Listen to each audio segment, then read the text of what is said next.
Gozo చనిపోయిన తర్వాత చాలా మంది చెప్పారనమాట, వి వాంట్ గోజో సాత్రు బ్యాక్, మాకు గోజో సాత్రు మళ్ళీ స్టోరీలో కావాలని చెప్పి చాలా మంది అడిగారు. సో మన గెగే వాళ్ళ మాటలు వినేసాడు, తను గోజోని ఫైనల్లీ పంపించేశాడు. కాకపోతే గోజో లోపల యూటా ఉన్నాడంతే. అసలు అది చూసిన తర్వాత జజకే ఫ్యాండమ్ మొత్తం మూగిపోయింది. ఆల్మోస్ట్ చాలా మందికి ఈ చాప్టర్ అయితే నచ్చలేదు. అసలు నాకు తెలీదు మన గెగే ఇలా ఎందుకు చేశాడో, ఎందుకంటే రీసెంట్ గానే యూజీ యొక్క పవర్స్ కూడా పెరిగాయి, తను చాలా నేర్చుకున్నాడు. ప్రస్తుతం ఆ ఫైట్ లో తనే డామినేట్ చేస్తున్నాడు. అలాంటిది ఈ టైంలో వాళ్ళు గోజోని దింపేశారు. సరే దింపారు, అందులో ఏమైనా బెనిఫిట్ ఉందా అంటే అంతగేం కనిపించట్లేదు. ఇప్పుడు గోజో రావడం వల్ల మన యూజీ ఇద్దరి సెకండరీ క్యారెక్టర్ అయిపోయాడు. ఇంకా యూటా బెదుతాడో లేదో తెలీదు. అక్కడ గోజో అయితే ఇంకా శాశ్వతంగా పోయాడు. నాకైతే ఈ చాప్టర్ చాలా అంటే చాలా డార్క్ గా అనిపించింది. ఇంకేం తెచ్చుకున్న లెసెస్ వీడియో, కానీ అంతకన్నా ముందు మీ మా ఛానల్ ని ఇప్పుడు ఒక సబ్స్క్రైబ్ చేసుకోకపోతే బ్రో తొందరగా వెళ్ళి సబ్స్క్రైబ్ చేసేయండి. సో ఇంకేం తెచ్చుకున్న లెసెస్ వీడియో జెజేకే చాప్టర్ 261.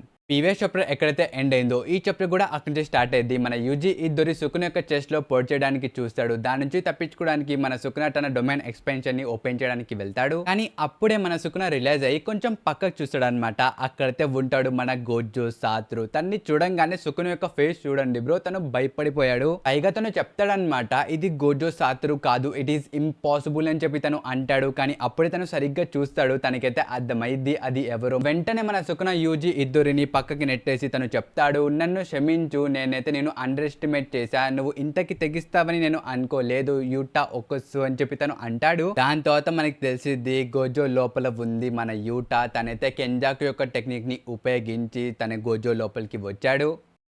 అసలు ఇది చదివిన తర్వాతే నాకేమనిపించింది తెలుసా, it is biggest piece of dark shit. నాకైతే పర్సనల్లీ ఇది చాలా డిస్రెస్పెక్ట్ గా అనిపించింది బ్రో. తన్ని అందరూ ఒక వెపన్ లా వాడుకుంటున్నారు. అది ఎప్పటి నుంచే కాదు, తను పుట్టిన తర్వాత ఒక గిఫ్టెడ్ వన్ అని చెప్పి టైటిల్ ఇచ్చి వాడుకున్నారు. దాని తర్వాత ది స్ట్రాంగెస్ట్ అని చెప్పి వాడేసుకున్నారు. చనిపోయిన తర్వాత ద ఆనర్డ్ వన్ అనే టైటిల్ ఇచ్చారు. ఇప్పుడు చూసుకుంటే బాడీని కూడా వదిలిపెట్టలేదు. పైగా మన గోజో దగ్గర చాలా మంది ఉన్నారు, తన ఫ్రెండ్స్ ఉన్నారు, స్టూడెంట్స్ ఉన్నారు. కానీ తను చనిపోయిన తర్వాత ఏడవడానికి అయితే ఒక్కళ్ళు లేరు. అసలు చోచోకి ఇచ్చినట్టు సరిగ్గా ఒక సెండ్ ఆఫ్ కూడా ఇవ్వలేదు. వెంటనే ఇంకో ఫైట్ అయితే స్టార్ట్ చేశారు. అయినా గైస్ ఒక టూల్ ని వాడుకుంటారు కానీ హ్యూమన్ లా అయితే ట్రీట్ చేయరు. మనం అంతగా ఎక్స్పెక్ట్ చేయకూడదు ఈ జజేకే నుంచి. ఇప్పుడు మీరు అడగచ్చు, ఇంతకి మన యూటా గోజో బాడీలోకి ఎలా వచ్చాడని చెప్పి. సో దీనికోసమే స్పెషల్ గా మనకైతే ఒక ఫ్లాష్ బ్యాక్ ని చూపించారు. ఈ ఫ్లాష్ బ్యాక్ ఎప్పుడుదంటే మన సుకునతో ఫైట్ చేయక ముందు సోసరస్ ట్రైనింగ్ తీసుకున్నారు కదా, అప్పుడు ఫ్లాష్ బ్యాక్ ఇది. అక్కడ మన యూటా చెప్తూ ఉంటాడు, నా దగ్గర అయితే ఒక ప్లాన్ ఉంది, నేను వెళ్ళి కెంజాకుని చంపేస్తా. దాని తర్వాత రీకా అయితే కెంజాకు యొక్క బాడీని తినేసిద్ది. దాంతో నాకైతే కెంజాకు యొక్క అబిలిటీస్ వచ్చేస్తాయి, నేను కూడా నా బాడీని వేరే ఒకరితో స్వాప్ చేయగలను చెప్పి తను అంటాడు. అసలు ఆ మాట వినిన తర్వాత మన మాకి అయితే డైరెక్ట్ గా చెప్పేసిద్ది అనమాట, దానికి నేను ఒప్పుకోను అని చెప్పి. ఇంకప్పుడు హకారి చెప్తాడు, ఒక పని చేద్దాం, సుకునోతో ఫైట్ చేయడానికి ఒక్క సోసరర్ కూడా తన ముందు లేనప్పుడు నువ్వు ఈ టెక్నిక్ ని ఉపయోగించాలని చెప్పి తను అంటాడు. అది వినిన తర్వాత మన ఫుసుకాబే చెప్తాడు, అది మొత్తం ఎందుకులే గానీ నువ్వు జస్ట్ లిమిట్లెస్ ని కాపీ చేయొచ్చు కదా అని చెప్పి తను అంటాడు. అది వినిన తర్వాత సోకో చెప్పిద్ది, లిమిట్లెస్ ని 6 ఐస్ లేకుండా యూస్ చేయడం అది అసాధ్యం అని చెప్పి తను అనిద్ది. అది వినిన తర్వాత మన ఫుసుకాబే చెప్తాడు, అయితే 6 ఐస్ ని కూడా కాపీ చేసేయని చెప్పి తను అంటాడు. ఇంకా షోకో చెప్పిద్ది, అది కూడా మనం చేయలేము, ఎందుకంటే 6 ఐస్ అనేది ఒక కర్స్ ఆబ్జెక్ట్ అయితే కాదు, అది గోజో సాత్రు యొక్క బాడీ పార్ట్, దాన్ని ఎవరు కాపీ చేయలేరని చెప్పి తను అనిద్ది. పక్క నుంచి మన మాకి కూడా చెప్పిద్ది, యూటా అయితే ఏ కర్స్ నైనా 5 మినిట్స్ వరకే కాపీ చేయగలడు, అలాంటి తను గోజో సాత్రు లోపలికి వెళ్ళిపోతే 5 మినిట్స్ తర్వాత ఏం జరిగిద్దని చెప్పి తను అనిద్ది. ఇది విని యూటా చెప్తాడు, నాకు తెలీదు 5 మినిట్స్ తర్వాత నాకు ఏం జరిగిద్దు అని చెప్పి తను అంటాడు. ఇంకా మేమే చెప్పిద్ది, నా దగ్గర అయితే 3 థియరీస్ ఉన్నాయి, ఇందులోంచి ఏదైనా నిజం అవ్వచ్చు.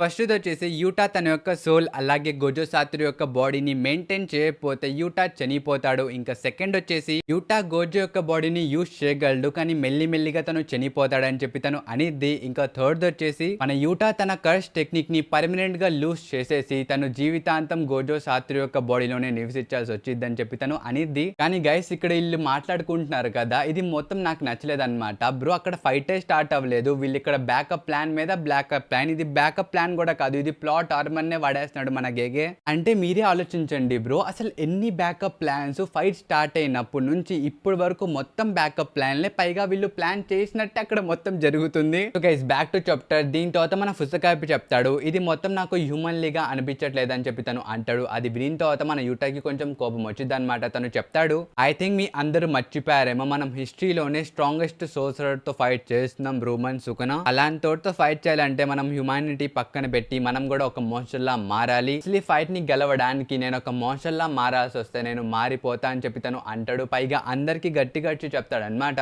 అయితే మీరందరూ భయపడుతున్నారా ఒక మోన్స్టర్ లా మారి సుకునతో ఫైట్ చేయడానికి అని చెప్పి తను అంటాడు. అప్పుడు మాకి చెప్పిద్ది, మేము దాని గురించి భయపడట్లేదు, నీకేమైద్దు అని చెప్పి మాకు భయంగా ఉందని చెప్పి తను అనేది. అది విని తర్వాత మన యూటాకి చాలా కోపం వచ్చింది. తను చెప్తాడు, అయితే మీరు గోజో సెన్సే గురించి భయపడట్లేదా? తను మనందరినీ కాపాడడానికి తనే ఒక మోన్స్టర్ లా మారిపోయాడు. అయితే నిజంగానే గోజో సెన్సే చనిపోతే తన ప్లేస్ లో కొత్త మోన్స్టర్ ఎవరు అవుతారు? ఒకవేళ మీరందరూ భయపడితే ఆ మోన్స్టర్ ని నేను అవుతానని చెప్పి తను అంటాడు. దీని తర్వాత సీన్ షిఫ్ట్ అయ్యి మన గోజో ఇంకా యూటా దగ్గరికి వెళ్ళిద్ది. మన యూటా వెళ్ళి గోజోని అడుగుతాడనమాట, మీరు చనిపోయిన తర్వాత మీ బాడీని నేను తీసుకుంటా, మీకు ఏ హాట్ ఫీలింగ్స్ లేవు కదా అని చెప్పి తను అంటాడు. అప్పుడు మన గోజో చెప్తాడు, అయినా నీకు ఆ ఛాన్స్ దొరకదు, ఎందుకంటే నేను ఓడిపోనని చెప్పి తను అంటాడు. బ్రో నాకైతే ఇప్పుడు అర్థమైంది మన గోజో ఎందుకు చనిపోయేటప్పుడు నవ్వాడో. ఎందుకంటే తనకి తెలుసు బ్రో, తను చనిపోయిన తర్వాత తన బాడీని ఇలా వాడుకుంటారని చెప్పి తనకి ఆల్రెడీ తెలుసు. అందుకే తను అక్కడ చిన్న స్మైల్ ఇచ్చాడు. టాటూ చెప్తాడు. ఇక్కడ గోజో యూటా ఒక కాన్వర్సేషన్ కూడా ఇంకా కొనసాగుతూ ఉండిద్ది. మన యూటా చెప్తాడు, నేను ఏ క్లాన్ నుంచి, నేను ఫుగివరా క్లాన్ నుంచి అని చెప్పి తను అంటాడు. అప్పుడు గోజో చెప్తాడు, నువ్వైతే సుగివరా క్లాన్ నుంచి, నువ్వు మా దూరపు రిలేటివ్ అని చెప్పి తను అంటాడు. దీంతో కన్ఫర్మ్ అయితే అయిపోయింది. ఇది ఎప్పుడో అయింది,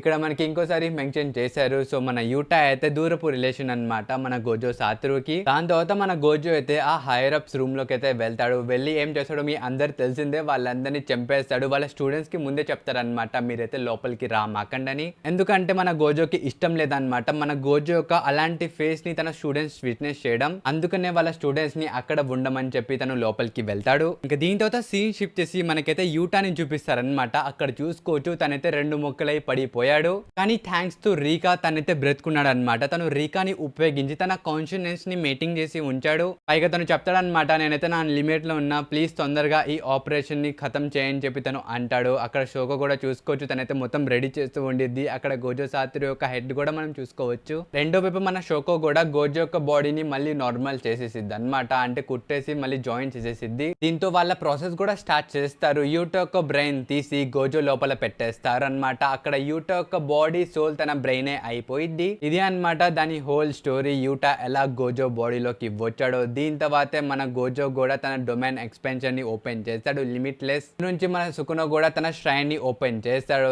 దీని తర్వాతే వీళ్ళ బ్యాటిల్ మళ్ళీ స్టార్ట్ అయిపోయింది. చాలా మంది చెప్తున్నారు ఇది గోజో వర్సెస్ సుకున రౌండ్ 2 అని చెప్పి, కానీ కాదు బ్రో, ఇది యూటా వర్సెస్ సుకున. మీరైతే ఇది గుర్తు పెట్టుకోండి బ్రో, తను గోజో కాదు. సో మీరు గోజో లాంటి ఫైట్ ఇక్కడ ఎక్స్పెక్ట్ చేయమాకండి. తను యూటా కాబట్టి తను యూటా లాగే ఫైట్ చేస్తాడు. కానీ గైస్ ఇక్కడ నేను ఇంకోసారి చెప్తున్నా, వస్తే మన గోజో తిరిగి రావచ్చు, కానీ పర్మనెంట్ కాదు గైస్. ఎలా మన గెటో రెండోసారి వచ్చాడో తను కూడా అలా రావచ్చు, కాసేపు వరకు రావచ్చు, కానీ తను పర్మనెంట్ గా ఉండడానికి మాత్రం అవ్వదు. ఎందుకంటే బ్రో అది తన బ్రెయినే కాదు, బాడీ మాత్రం తంది. కానీ ఇది మాత్రం పక్కా బ్రో, మీకు గోజో కావాలంటే యూటాని వదులుకోవాలి, యూటా కావాలంటే గోజోని వదులుకోవాలి. ఎందుకంటే వాళ్ళిద్దరు ఒకే బాడీలో ఉన్నారు కాబట్టి. సో చివరికి మన గెగ్గే అయితే ఇలా ఫక్డ్ అప్ చేశాడు ఈ స్టోరీని. సో దీని గురించి మీరేమనుకున్నారో కామెంట్స్ లో చెప్పండి. ఇంకా ఈ చెప్పితే ఇంతవరకే గైస్, మనకు వద్దాం నెక్స్ట్ వీడియోలో. అండిల్ దెన్ బై బై.